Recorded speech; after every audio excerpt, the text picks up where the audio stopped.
Hi, I'm Fraser Christian. Welcome to this episode of living long term in the woods and what it really takes to live off-grid, really comfortable, shelter, fire, water and food.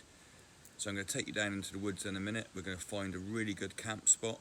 Hopefully it's going to have all of the resources that we need. It's going to have some hazel poles. The hazel poles are going to, or the sapling poles. If we can't find hazel poles, we'll use willow or alternative poles. And if you want to make this yourself, anything that's straight and it's got a little bit of flex in it, that's going to construct the skeleton shelter. And then we're going to cover that in a tarpaulin. And that's what I'm going to concentrate on this episode, is finding that camp spot. And then we're going to construct the skeleton shelter for what I call the gypsy bender or the sapling shelter. So let's go down into the woods now and see if we can find the perfect spot.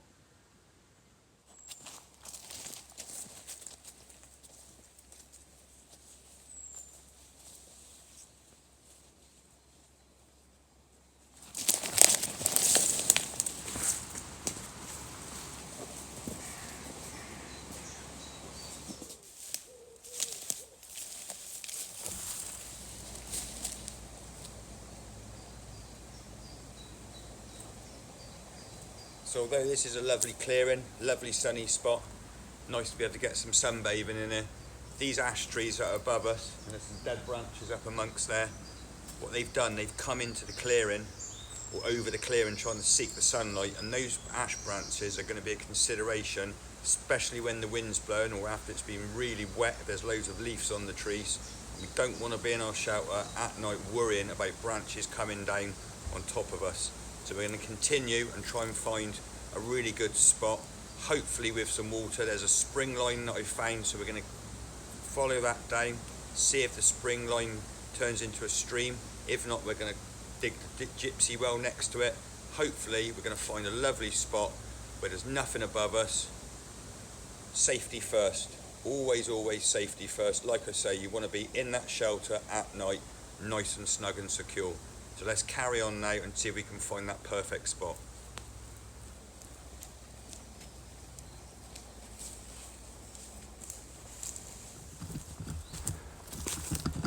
There you go. Nice clear area. A few alders amongst us. Not too far away. No dead limbs. It's going to take a real big storm to bring those down. So I think that's probably where we'll make the shelter.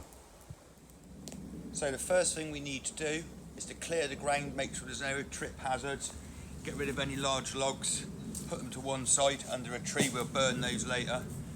We've already assessed the area above us to make sure it's safe.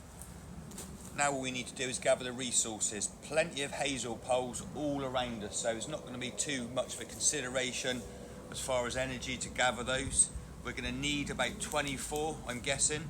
They're going to want to be about twice as thick as your thumb, coming up to about as thick as your thumb, and we'll let them taper right off, and then we're going to weave those together and we're going to construct it in this sort of area. And I suppose we're going to construct it 1, 2, 3, 4, approximately 4 meters by 1, 2 meters. Okay, I'm a little bit less than 2 meters, and what I'm going to want to do is construct a bed at one end. Okay, we'll have the door at one end. There's a southwesterly prevailing breeze which is coming in this way. You can look at the trees to see which way they're leaning. Sometimes that gives you an indication of where the breeze is, but the way that we're going to construct it is we can either have either end open or closed, so we can have the door on this end or on this end, because the tarp's going to flap down at one end and we're just going to make that into a porch when we're cooking and using our fire outside. So the bed, until I get used to the wind possibly, I'm going to make that into a little raft construction so I can just slot it on. It's only going to be a few poles across it anyway, so it's not a consideration. Looking at it, the way that the leaves are blowing, especially on these dock leaves, it looks like the wind does whip up this way, so we might put the door over on this side. That's the north side though, okay? Roughly onto the north side. We're up a hill behind us. I'm going to show you when we go up and explore in the hill behind us. There's a hill behind us, so the coal's going to fall down this way, okay? but we're not in a dip, we're not in a frost pocket, okay? It's a good area. Next thing to do is to go off and gather the hazel poles. So I'm going to go and get my kit bag. I'm going to show you what sort of tools we're going to need, and then we're going to go and gather the hazel poles, construct the shelter. It's going to be a bit like a polytunnel frame. Hoops going over, and then we're going to put strengtheners in 45 degrees in each end, okay? And that's going to stop it moving laterally. It's a really strong construction. It's been used for years, and personally I think it's one of the best shelters you can make in this type of climate. Okay, so we've got the perfect camp spot.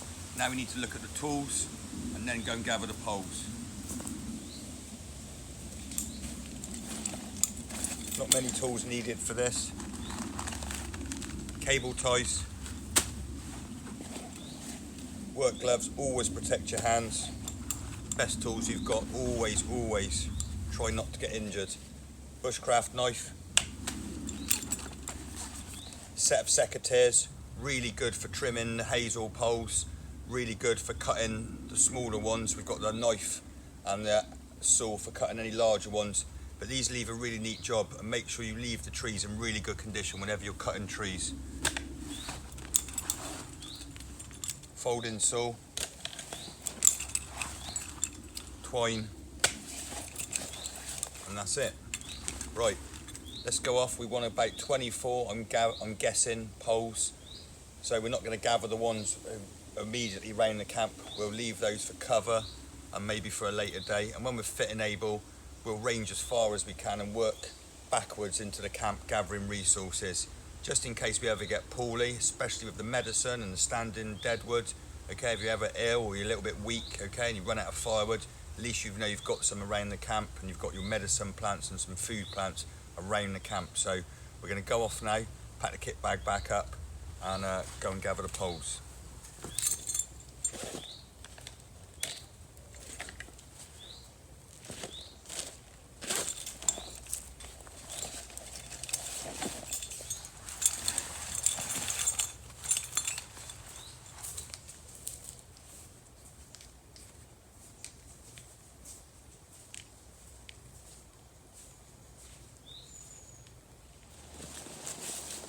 So for the first pole, it's about twice as thick as my thumb, so we're going to use the saw for that. For the other smaller poles, we'll use the secateurs, and then we're going to use the bushcraft knife just for trimming up the bark to make it neat around any of the poles that we've cut. We're just going to trim the cambium layer, and I'm going to show you how to do that in a second.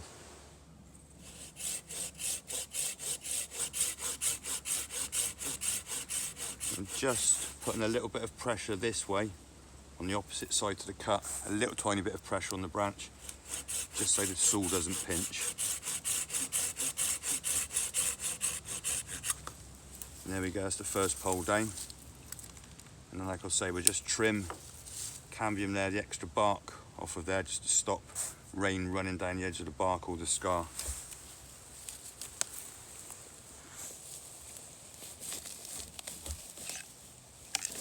We just take the knife,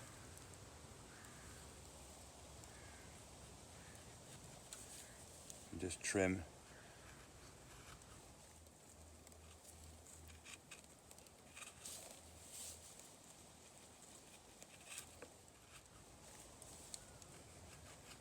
Any of the loose bark there. Depending on how clean your saw cut is and how thick the bark is. And there you go, that's the first one done.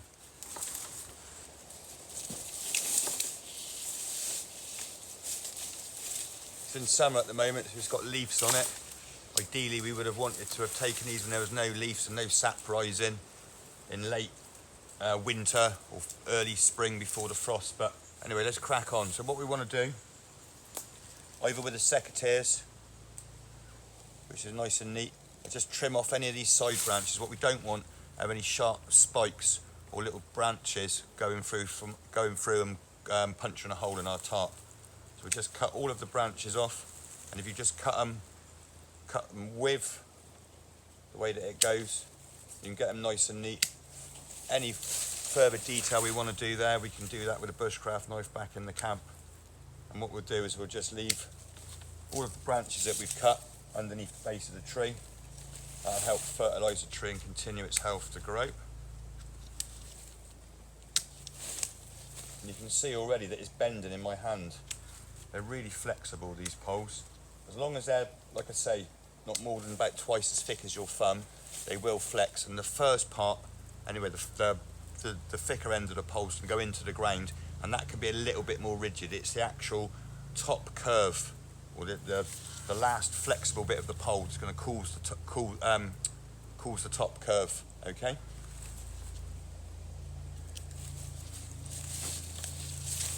And there you go, you can see it's already flexing. We don't want the very last bits, okay, all around the sides, so we'll trim off all these side branches again until we get to, I suppose, where it kind of forks, and that's where we'll cut it off.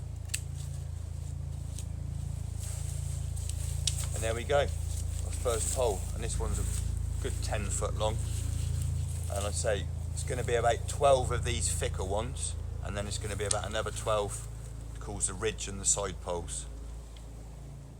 Okay, right, that's the first pole done. Let's pack the kit up. I'm going to go off and find some more poles. Hopefully it won't take me too long, and then I'm going to meet you back at the camp.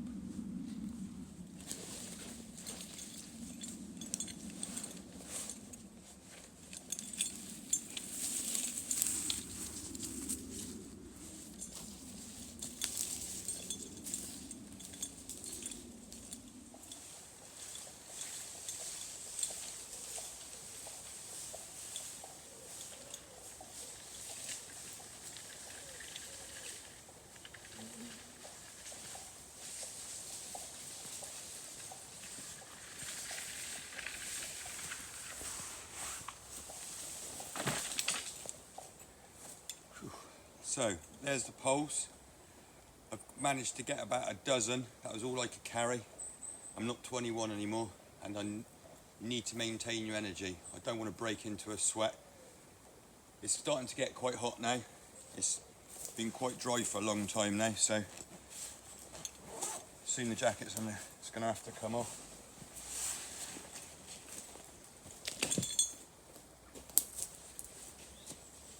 So, a dozen really good Hazel poles. I'm going to leave them just there. We're going to build the structure, the skeleton structure, like I said, just in front of us. So, bundle them up just for ease to carry them through the woods. There's a few longer ones there. They're all about 10 foot long. I was really selective. You need to really look up into the trees and just try and see how straight they go, and make sure they've got leaves on them, or they're at least live if you cut them when there's no leaves on them. It's a bit easier to tell this time of year, because if they have got leaves on them, you know it's live, but we don't want any dead ones. If they're already dead and seasoned, they'll be seasoned straight and they won't flex and they'll just snap. So right, let's unpack the poles. I'm going to lay them out. There's going to be about 6 each side, I'm guessing. Then we're going to bring those together, and that'll make the first kind of arcs or domes across it. Okay, and that's going to create, like I said, that arced shaped roof.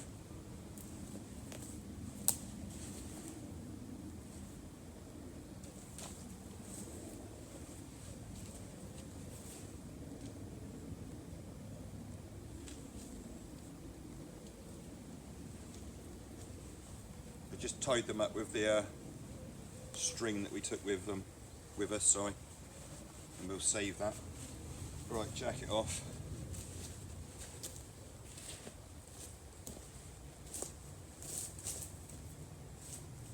So there's 2 really long ones. I'm going to put those to one side for a moment. And when I've constructed the arcs all the way along, or the hoops,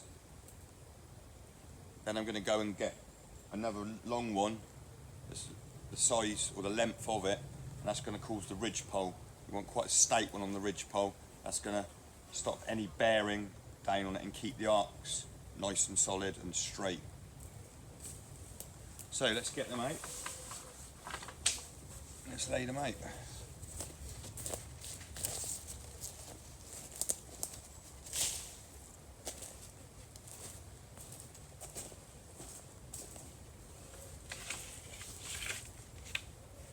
one's a little bit short.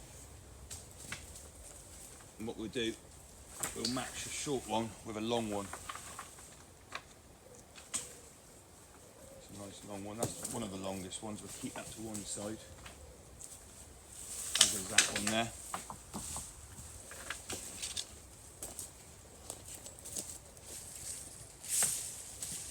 We'll just space them out.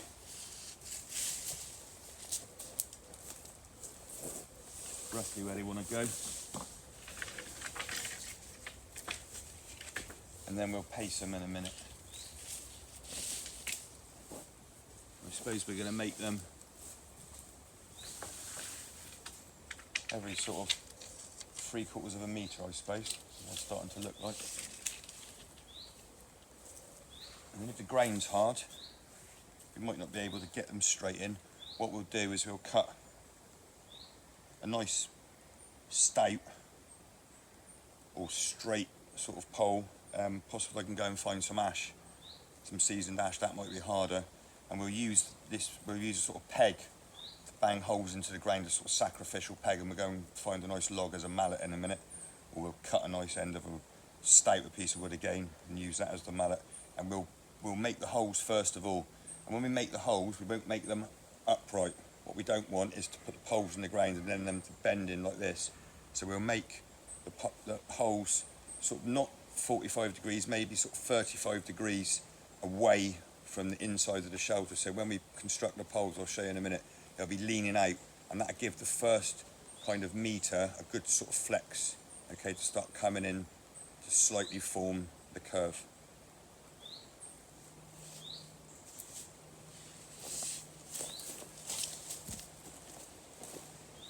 Like I said before, these shelters have been used indigenously, in Europe for centuries, and possibly all over the world. It takes its name, the gypsy bender, because this is a great shelter, not only as a permanent shelter, but also to be able to travel with.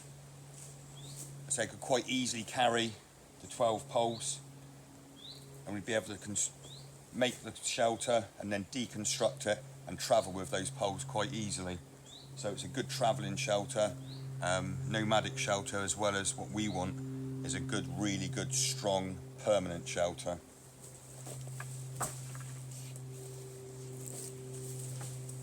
So how many have we got out now? 1, 2, 3, 4, 5, 6,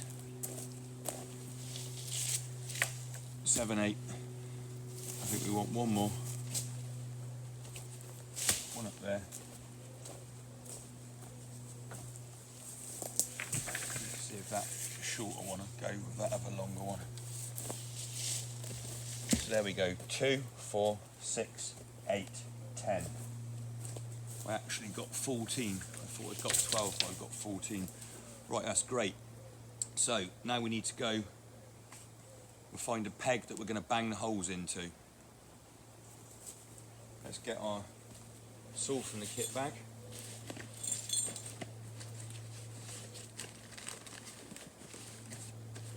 Our knife and our secateurs.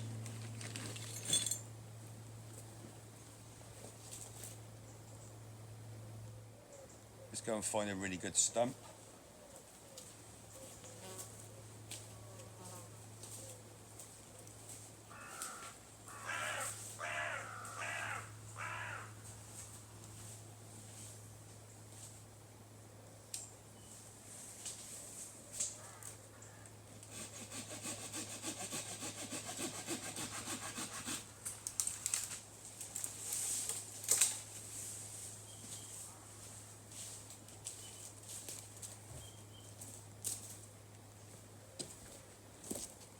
There's a really nice branch of a nice self-seasoned hazel pole there.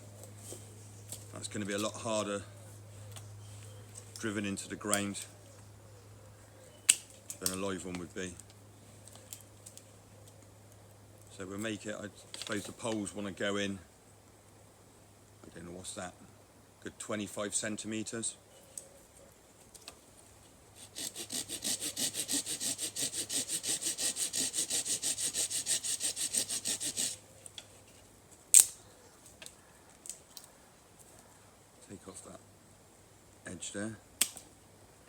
all we're going to do now is just take the bark, clip the bark off with the secateurs off the end.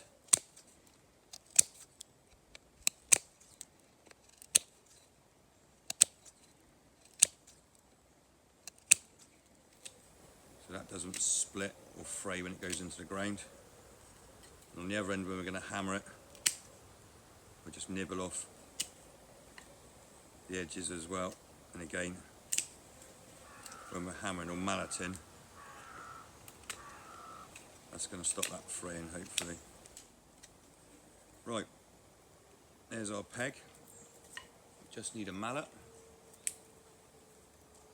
That log that we cleared from the ground at the beginning is probably too rotten. We don't know. Let's give it a go. Take that end off. Right, we'll start from this end. We've only got up until this tree here. I want to be able to build or open the porch to this end, and maybe have the fireplace there just in the lee of that tree. And that branch on the tree there might make a comfortable seat. Right, so we'll start from here and we won't build too close to this tree so we can get round it. So say, first place we try, sorry there's a bit more of a branch on there, I won't go into the ground. First place that we try might not be successful, so we'll just keep moving away. There's a big tree obviously, you can see there, so the roots are going to extend underneath this ground. And this is quite a nice flat piece of ground actually. I don't know if it's the root system of this tree that's supporting this bank, and it's clear, there's not a lot of plants growing here. And it's probably because of this lovely canopy. You can see that this used to be a clearing until this hazel grew up. Right, let's have a go.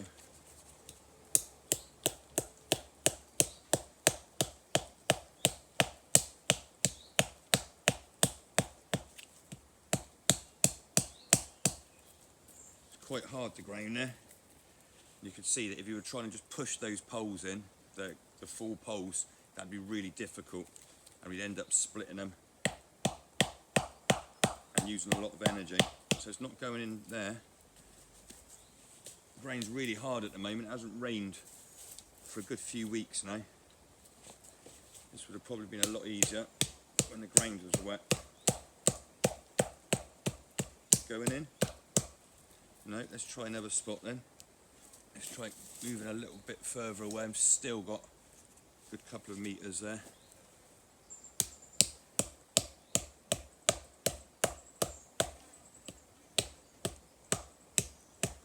That's a little bit better. Right, now let's start leaning it away now, like I said, about 35 degrees. It's easy just to get the first bit in straight.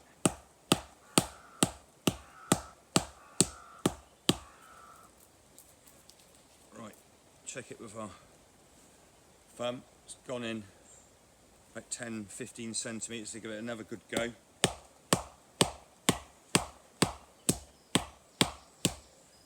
I can see that this mallet might break before we've done the job of the grounds this hard. Right, let's try and get our first pole in there.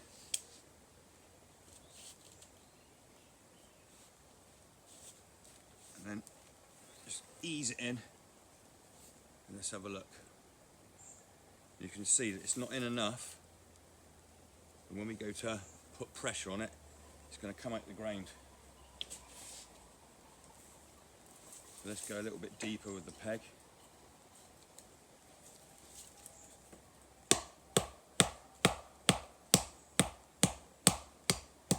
Once we've got the two opposing branches together, it will give it some stability.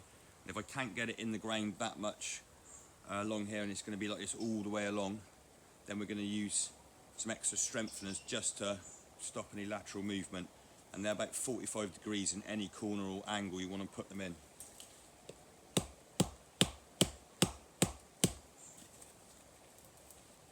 I think what I might do actually is sharpen the point of that with the knife.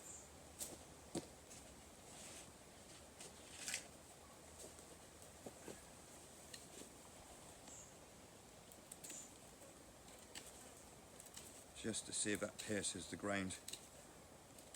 a little bit easier.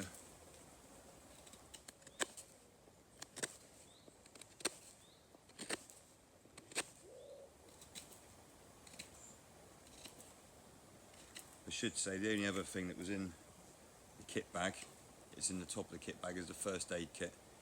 And when you're out here, just try to slow down a little bit and not to injure yourself.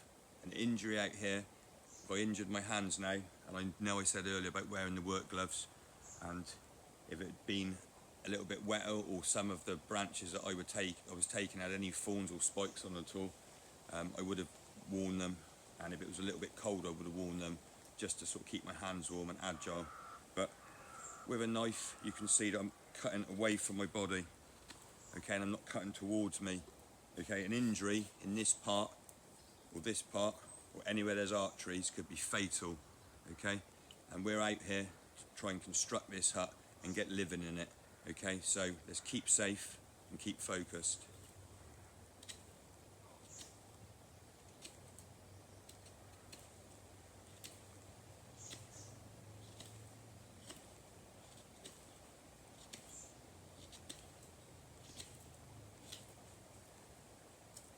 Right,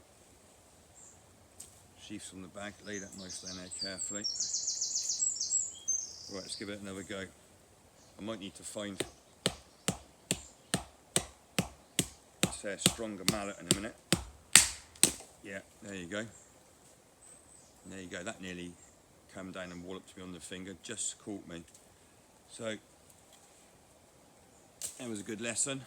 Stouter mallet is needed. Right, let's go off and cut a stouter mallet. Right, let's put the knife back in the sheath, get the salt, let's go and find a nice big piece of wood.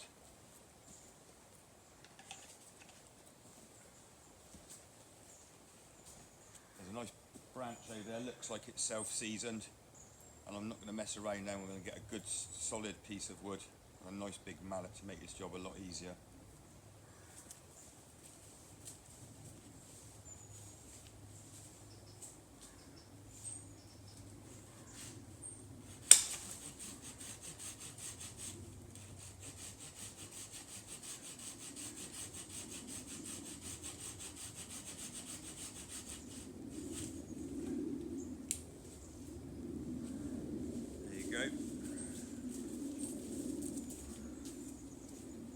Like I say, it hasn't rained for a long time and this ground is really dry. No point messing about. Let's try and see if this one's going to work.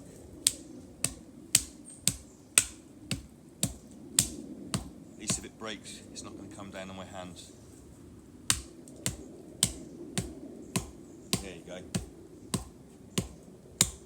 Just a case of getting through that little tiny root mass, I think. There you go, we can test it now with the peg to see if it's got purchase, and that's perfect, I think. So let's have another go. There you go. Excellent, and watch it just lean away like that. So, moving on to the next one. That one's going to be from down there. Go along in one line first of all. The next one, just move that jacket.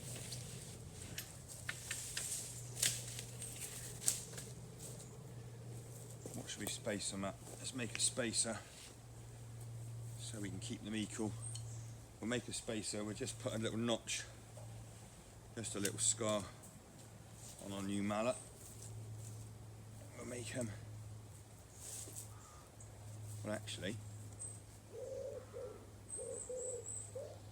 probably it's a little bit too long. We don't want too wide a gap in between the uprights, otherwise that's going to cause the top to sag. Okay, we can get it quite tight, but like I say, not really a metre, possibly more than 3/4 of a metre. Okay, so put a scar on there, we'll put one on a couple of sides so we don't have to keep spinning the pole.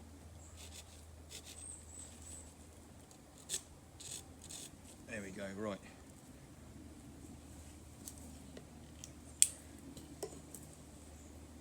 Put the tools out of the way. Move with the peg. peg in the ground. Hopefully, when I get away from this tree, the ground's going to be a lot easier. So start with it kind of straight, same as when you put tent peg in, and then just move it out as it starts to go.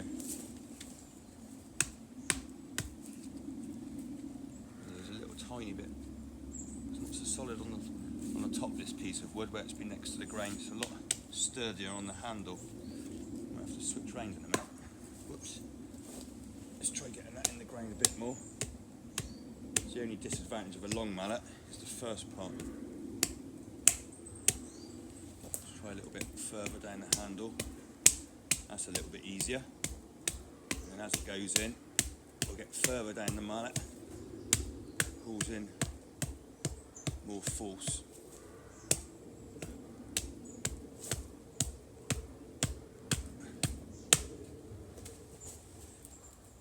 Not quite strong enough. Let's give it another go. That sounds like that's a lot harder, that piece of wood on the back there. And there you go. They've gone in a little bit straight. I'm not going to grumble with that. It's a good hard fixing. Give it a little wiggle. Put it outwards rather than inwards, and that should be pole number 2. Pole number 2 is a little bit wider than the peg. Let's get that one out of the way again. Get that a little bit deeper, and wiggle it a bit more. It's gone in a good way now. Give it a good wiggle. Starting to get quite warm actually, and now doing the physical sort of work. I'm going to appreciate that spring's only just down there, and quite quickly, even though I want to get this shelter up, I'm going to have to address my other needs first, obviously. So I'm going to have to go and make a small scrape next to that spring in a minute. Before we make the gypsy well. The other thing is, because the sun's coming out now, it's coming right above us. I don't know if you can see, but there's a few flying insects around as well, and one bit me on the back of the neck earlier. So making a small smudge fire. We're going to create a small smudge fire just downwind of us, whichever way that is. I think it's that side, judging by my cheek. Just a little tiny trickle of smoke, just to try and keep the flying insects and the biting midges and etc. away, just to make it a little bit more comfortable for us. As I said before, the more comfortable we can be, the safer we can be, the easier and the longer we're going to be able to live here. And it's all those small details that I really want to cover outside of the main subjects, kind of gel together to make it a pleasurable and ancestral and sort of reconnecting experience that you really can enjoy. Right, let's have another go with this pole. Oh yeah, that's a lot better. There you go. Yeah, perfect. Right, let's continue and make the next one. There's our mark. Try and continue in a straight line if you can, and sort of check behind you. There's our mark. Take our peg. Check the mark. Try using the solid piece of side of the wood. Actually, let's see if we can get it in with our hands first of all. No. This ground is so dry.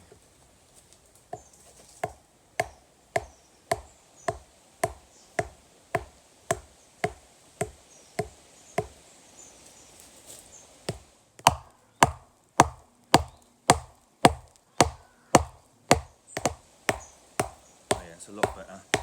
Like I say, the further we get away from this tree, and again, it's not going on that much of an angle, it's slightly leaning away, it's getting in nice and hard. And if the grain's really hard, you want to bang it in a few inches, then wiggle it, bang it in a few inches, then wiggle it. If you're going to find it difficult, like I am now, to get out the grain. That one flew away, literally. Little wiggle back to front. There she comes. Right, pole number 3. And you can quite quickly see that even with going off collecting the resources, collecting the poles, and however far you have to venture from that, you can should be able to quite comfortably carry 12 poles. And then you're going to need to go back and find another 12 poles. But quite quickly, even with the ground really hard like this and underneath the tree where there's roots, okay, we're going to construct a skeleton shelter, and by tonight we're going to be sleeping in it. Perfect.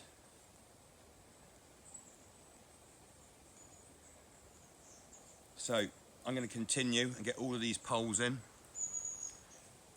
Then we're going to clear the ground, put the strengtheners in. I'm going to go off and get some more poles, and then that'll be the main structure done. Then it's just a case of making the bed. We're going to make that, like I said, as a raft construction, so we can have it at either end. So we'll be able to open the doors at either end depending on where the weather's going. That's going to be a great advantage. It's that being able to be flexible with the weather, I suppose, is the secret of living in the woods or living outside. So, pole number 4.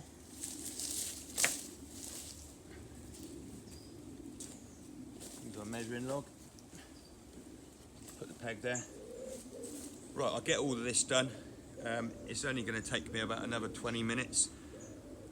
As soon as that's done, poles will all be upright. Then we'll come back to it and I'll show you how to start weaving them together to make the first arcs.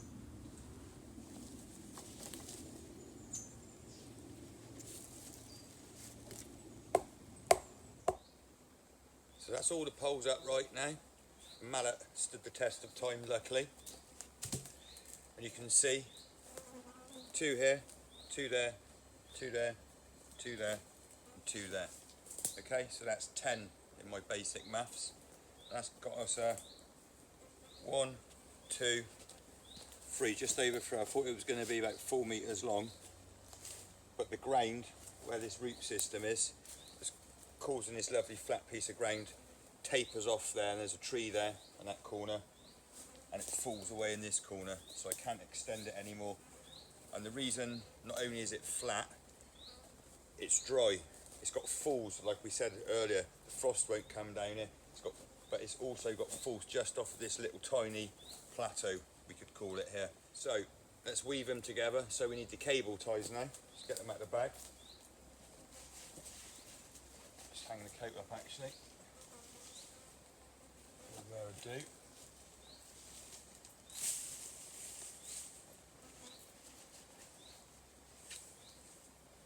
Right, cable ties. Got a choice of 2 different sizes. Somewhere in here.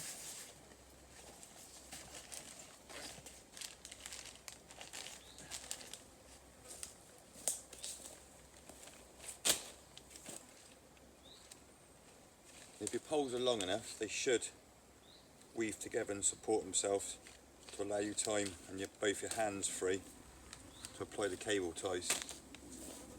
Sometimes if your poles are a little bit short, that's not possible. We have to do one up first of all and slide it over the pole and then insert the pole. Let's have a go anyway.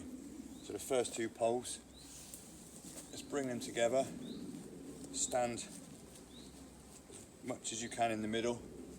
We want to make it a little bit higher than our head, so we've got some head clearance in there. These first 2 are a little bit short. And what I want to do is weave one around the other if I can, just curling it, twisting it, and twisting it against the pole to cause the curve.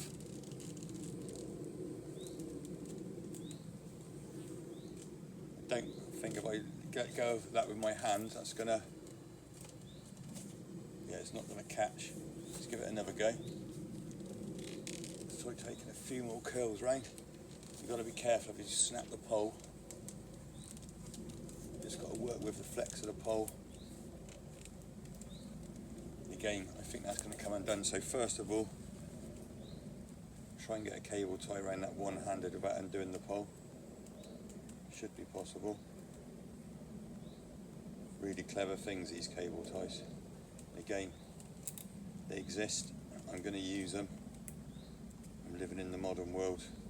Just because I'm living in what may be considered now a primitive way, and using primitive or natural resources, we're not going to ignore the things that from the modern world that are going to make it really easy for us.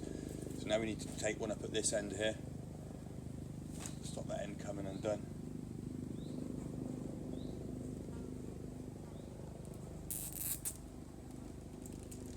Make sure you put your tabs from your cable ties on the inside so that sharp connection point isn't on the outside to rip the tarp, okay? So that's our first two poles constructed, and we just go along, get the next two. These are a little bit longer, these should weave together. Again, stand sort of central. Try and kind of match the shape of your first one if you can. Keeping it together, just have a little look, make sure it's kind of even. Okay, again, I said it's not an exact science, these poles are not going to bend exactly, but we'll be able to manipulate them in once we get some cross bearers and the ridging. So again, let's just go round to that one, see if we get that one to hold there.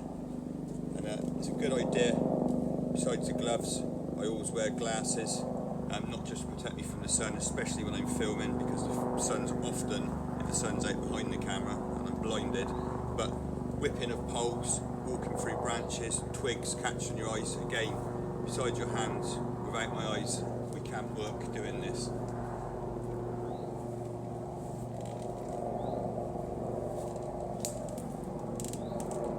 There you go, that one will just stay by itself.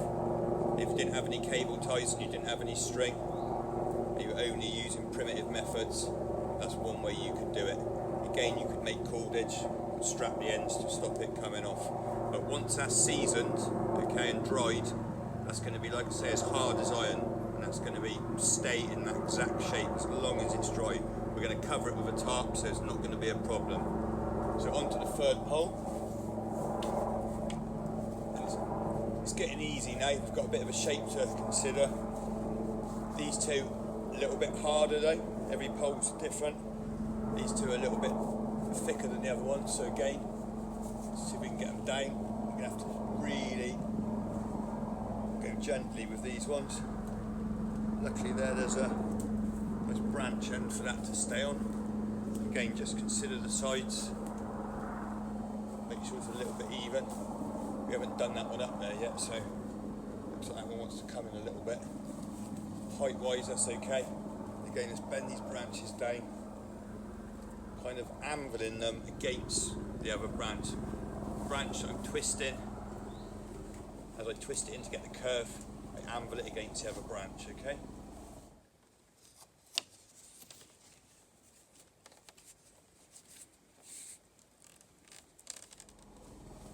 Sometimes they snap.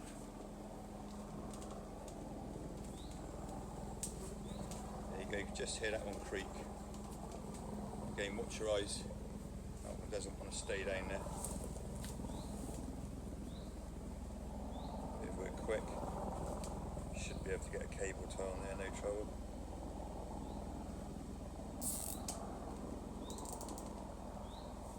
Get one on the other side, just in case that pings out. This one here is a little bit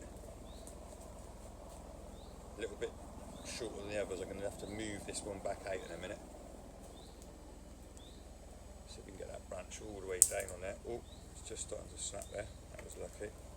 It's just cracked, but it's ambling on a bit of a sharp point there.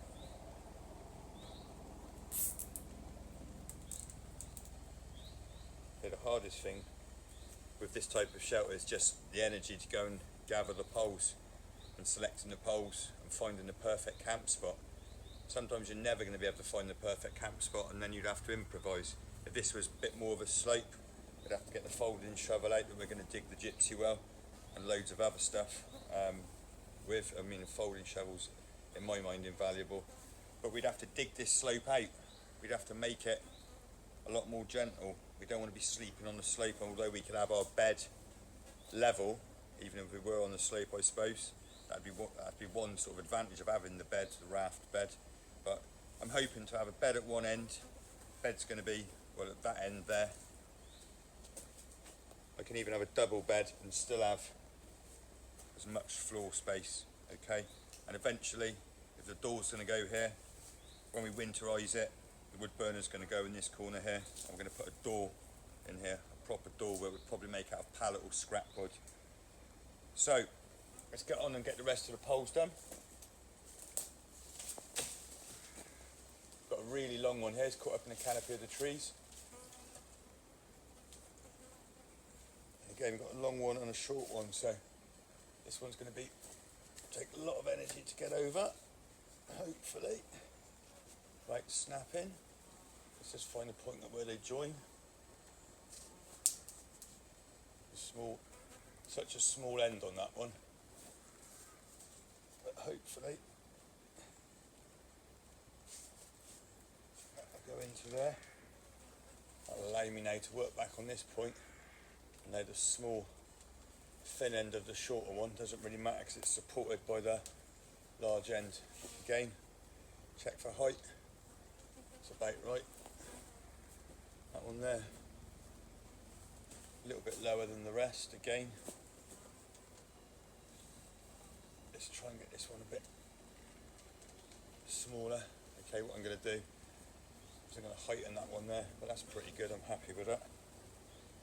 Right, when that cable ties, where do I put the cable ties? Back in that corner. So it quite quickly comes together once the poles are all in place. And, like I say, if you look after it, it'll last you a lifetime.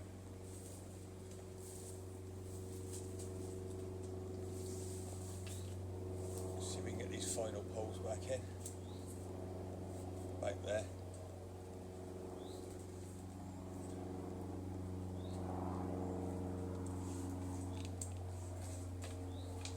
You can see that the ones that are easiest to use are the ones that were only about as thick as my thumb or a little bit more. They don't have to be that strong. Once you've got some supporting poles in, it really does become a kind of, I don't know what they call that, geodesic, kind of the pressure falls upon itself. It's a bit, I don't know, like that curve on the egg, where if you try and crush an egg from its top, it's really strong and the pressure kind of evens out. And I say I've had one now, it's been stood for 7 years. It went through the storm of 2014, 80-mile-an-hour gusts. Again, it's in a really good spot like this. It's protected. It's not up on the side of a hill. It's not out in a meadow that's exposed. It's got really good cover. Okay, so there we go. Perfect. Let's get some up. Let's get the cross poles in for the floor bearers. This is a case of just weaving them through. We'll start on the outside of that one. Really long. I'll tell you what, I'm going to come from the other way. So long, this one. I've got more room over there.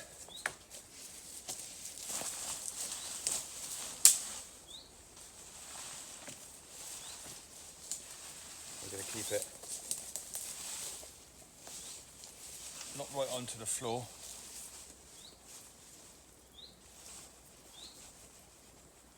About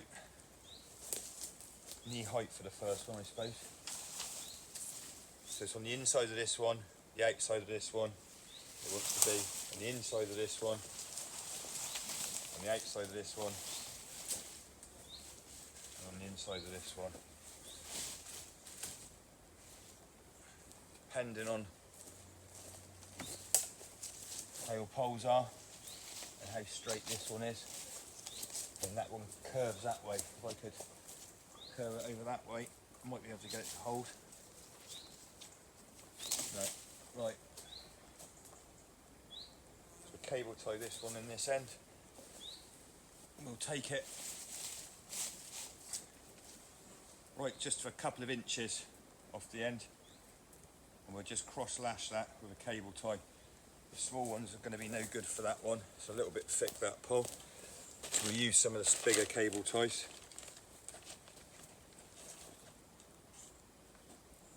Might only need one, we might need to cross brace it.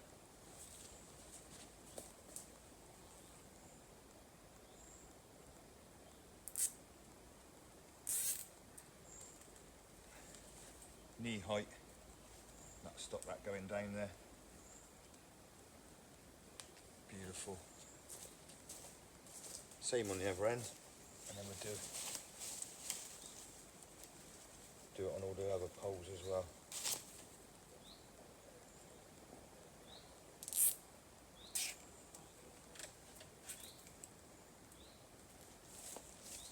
Right, that's that one in place.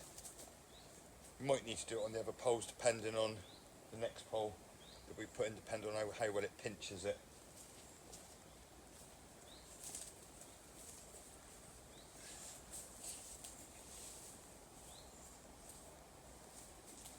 So this one, we use the thick end with a pose, and we got thick end on this cross pole this way, thin end that way, and we'll go the opposite way with this one. And we're going to try and use the same sort of size pole so we get some kind of friction between them. So outside, inside, outside, inside. Again, this pole's really long, so up against that stand there. Just wiggle it through, and the outside of that one. And now, when we bring those ones down, if I can get this pole off of this tree, we bring those ones together, start to get a really, really strong construction. I'm going to saw the end of this one off a minute, because it won't come down past that coppice stand.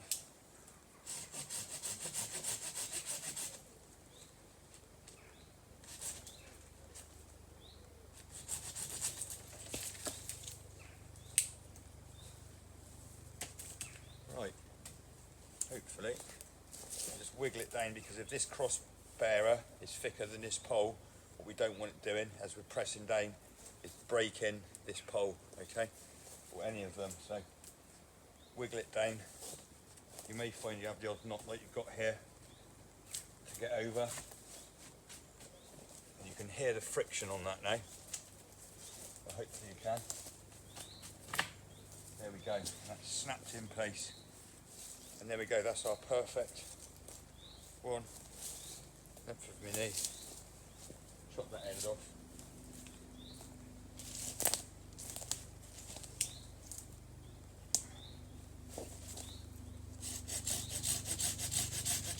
Leave those extend ever such, just a few inches, because that's going to be the wall on the other end for the door, not the door, sorry, the closed wall. We're going to end up weaving across like that to support, stop any flap. Okay, so I've run out of poles. I need to go and get another 2, 4, 6, 8, 10, maybe 12. So that will be roughly about 24. How many have I used on here? 10, 12. Yeah, so hopefully about 24, depending on how thick your poles are. If the poles are only as thick as your finger, you'd have to have them a lot more closer together. We'd have to have one in between each one of these. These, I just guessed it. I don't know how. Experience, I hope, but these are going to be rigid enough for the space I've got them at. Okay.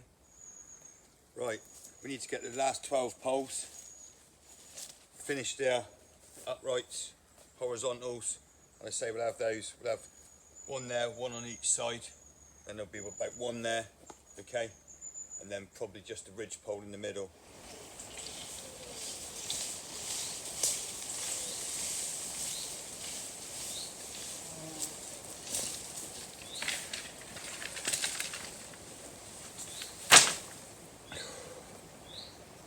Right, I still have a dozen or so poles collected. Similar sort of size to the rest. I've been lucky, managed to get quite a uniform size. So, seeing what we need to do. Let's continue. And we'll just go mirroring each side. So again, start from this side. And hopefully, once we get these horizontals in, it'll start to bring the shape a bit further in. So, let's go inside, outside, inside, outside, inside. See, that's not taking any friction at all. Once we get the next one in, hopefully, that'll even it out. So we go, that one was our short one from before. So this time, we go the opposite way round.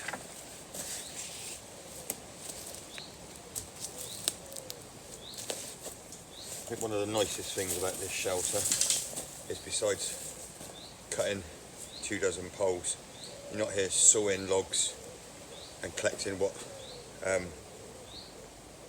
virtually would end up being a log cabin. It's labour free, really resource friendly, and it's achievable.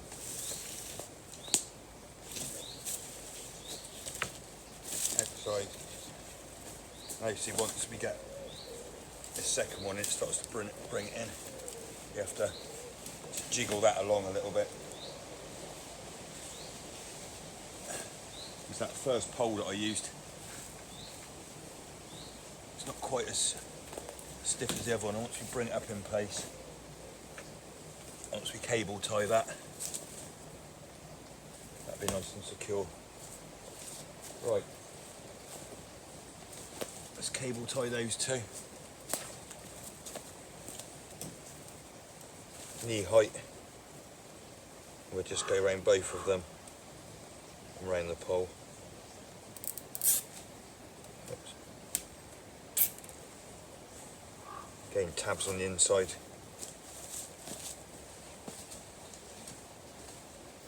Same at the other end. Bring that one up a little bit.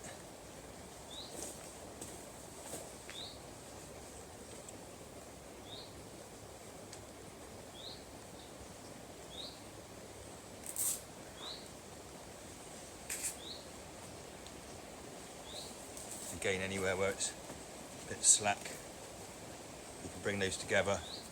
We can bring the cable tie round the two horizontals and pinch it if we need to. Let's get one in there now for friction.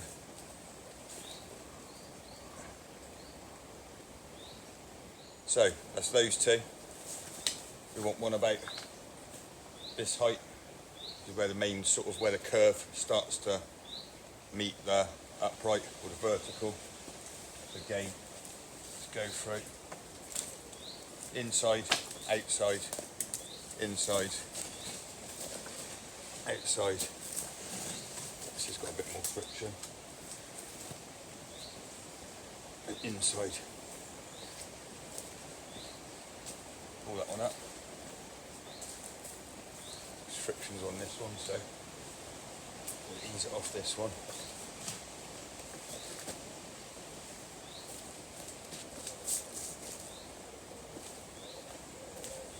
And the opposite way round. Just always check that they're long enough before we weave them. That one's not, see. We use these ones for the 45-degree lateral strengtheners. Hopefully they're not all going to be too short. All cool. And that one was on the inside, so we want to start on the outside of the next one. Just go opposite from the first pole. You quite quickly see that it starts to make it quite rigid once you've got a few in.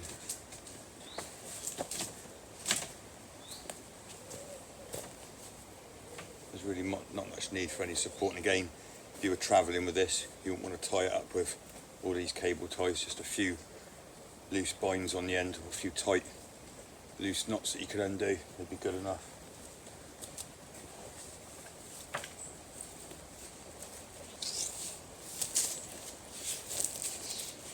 So started on the outside of that one, inside, outside, inside, and as you go just keep spacing them roughly where they want to be. As they say, it's not an exact science. Just remember to always leave a few inches on each end in case we want to put any cross horizontals in there to make an end wall or a door frame.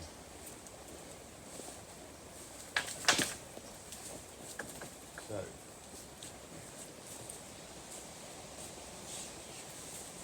started off on the outside there, just inside again. These two need spacing. Just wanting to drift away. And now it's becoming quite tight. There you go. That's really good. Perfect. Get that one up a bit higher.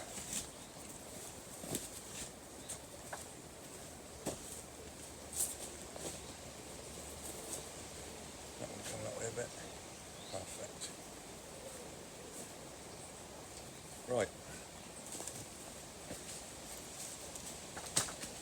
Start to make sure they're all evenly spaced now and quite upright. You can see as you've been dragging the poles along.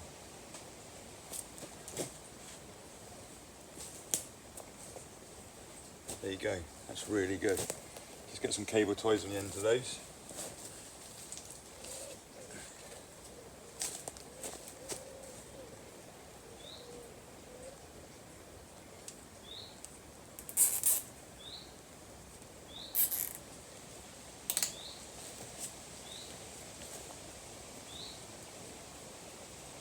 A little bit short, that one on there. That one will be enough to bear off if we need to make the end wall on there.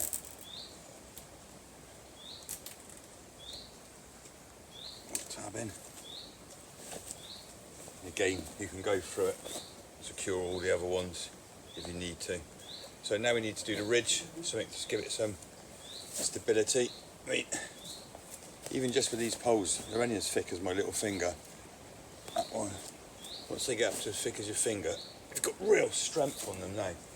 Try and pull down on that. I'm not going to bear my weight on them, but once the tarp's over them and the ridge is in place in a second and we'll put lateral poles in, it's going to be really strong.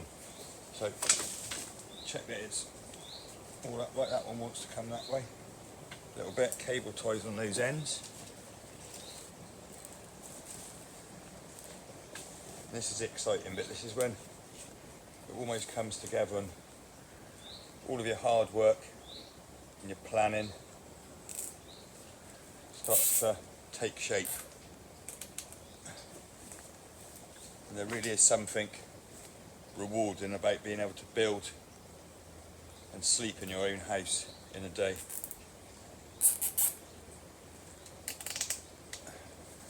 There we go.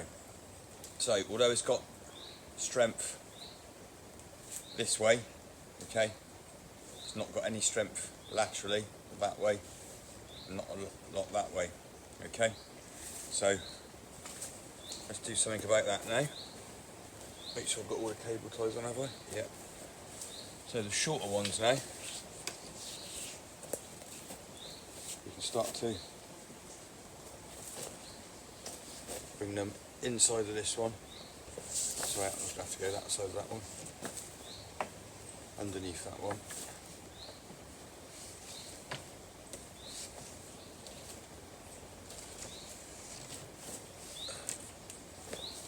Didn't be long enough. Just about. Let me just secure it. Is it going to be long enough? Just wants to go round this next pole. I can. Just around the middle one. Yeah, right. I'll try and get that up as far as I can without snapping it.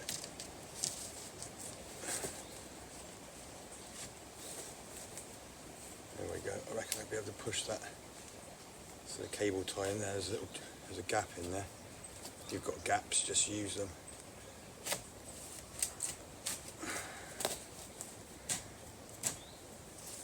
Right, that should already have stopped.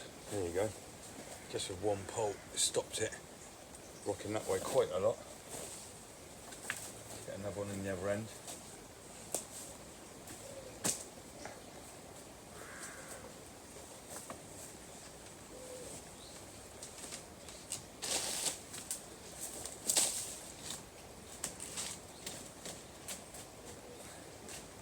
The other one on the outside of the middle pole.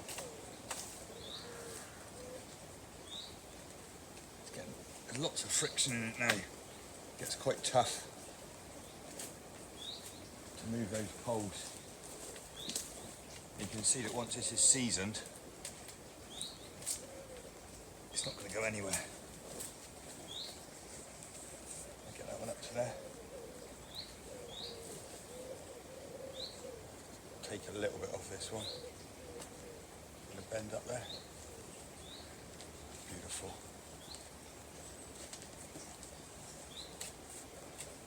So they are quite forgiving, these Hazel poles, but like I say, don't worry if you do snap one. You might even be able to get this with a curve on it, if we can get that up through there. Go on. There she goes. There you go, I might even just leave that curved that way. Put a cable tie in there if it needs to. So that side there should be great. Let's give it a bit more friction actually. Pull that one up a bit. There we go, perfect. Right, let's put some 45 degrees on the other side.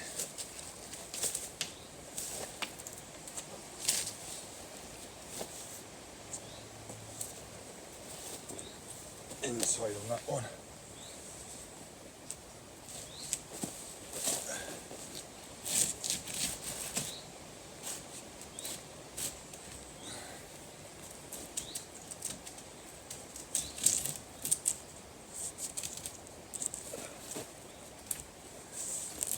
It's great when it starts to become this rigid.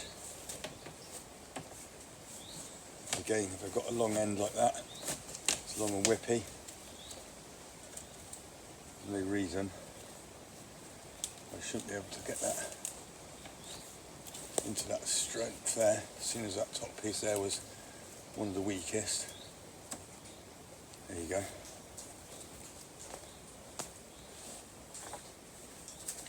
Right.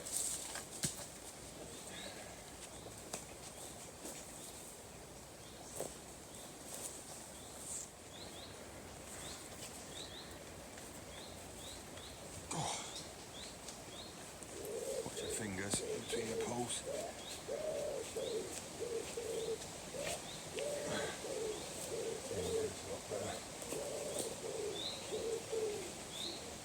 Slide that one in.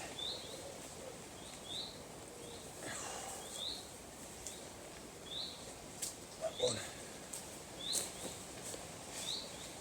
There you go, we'll just push that one into the ground and make sure the poles go into the ground a little bit, just to stop that rock.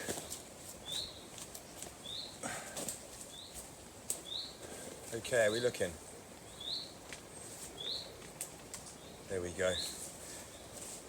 That's great. All we need to do now, so once we make a wall at one end, we're going to put some horizontals across here, maybe another one down there.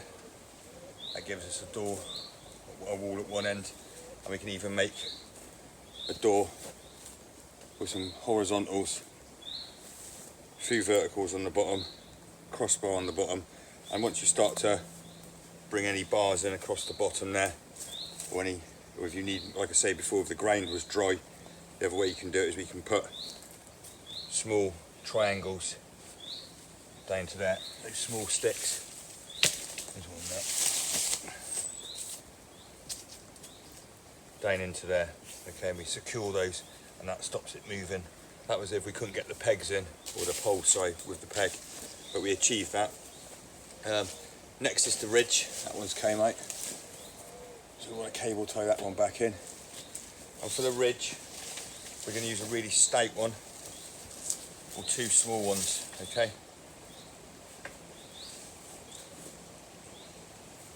They're too small.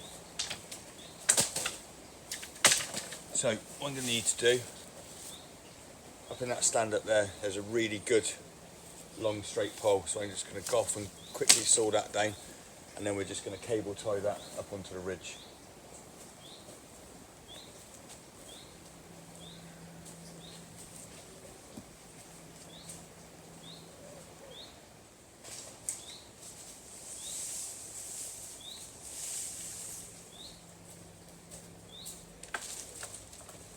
Okay, this will hopefully do as a ridge pole.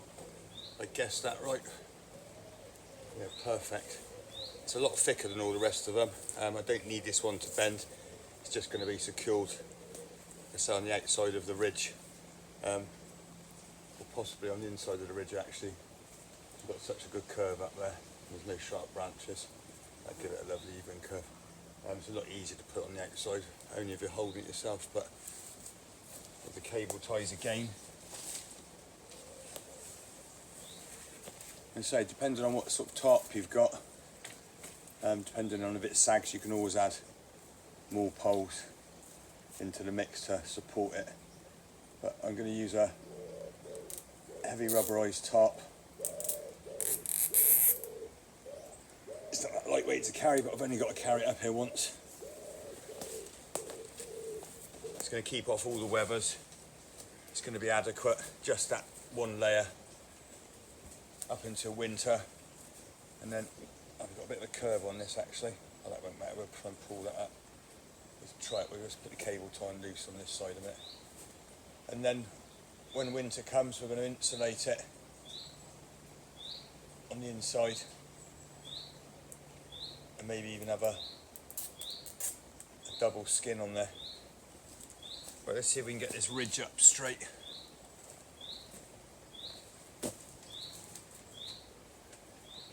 See where it's going to want to go, and say, excuse me, these top curves now are really strong, so we've got to be careful we don't break them. This is where the advantage of the extra cable tie comes in, extra long cable tie.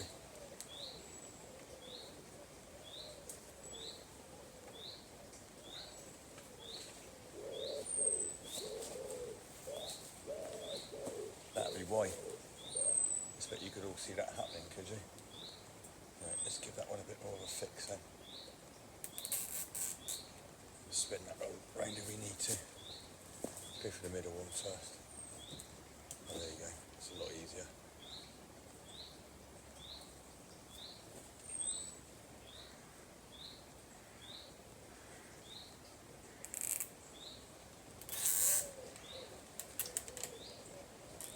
And as the episodes progress, I'm going to add more and more infrastructure to the camp.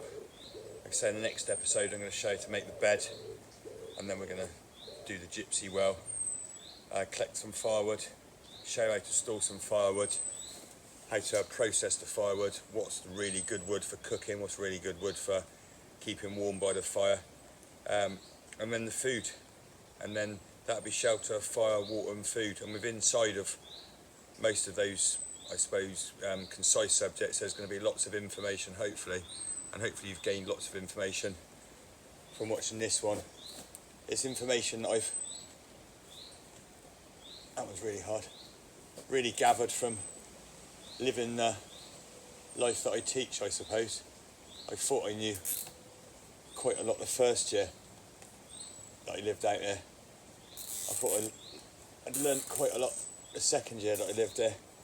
And like I said before, it's all about the weather, it's all about the seasons, and you can, like, last year was a real heat wave, okay, it was really dry, one of the hottest days and weeks in record. So nature's always going to test you out, and it's a case of, I suppose, of having as many resources as we can, and as thinking about all of these implications that nature's going to throw at us.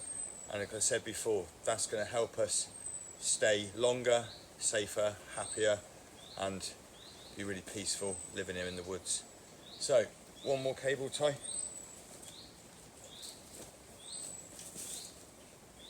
Here go one more.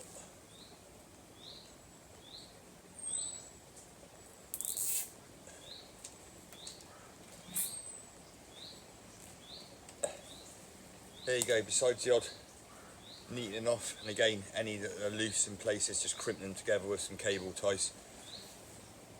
So, I hope you've enjoyed the video. A little taste of what's to come on how to live comfortably in the woods or off-grid. Please, if you like the video, please give it a thumbs up and a like. Feel free to share it and embed it.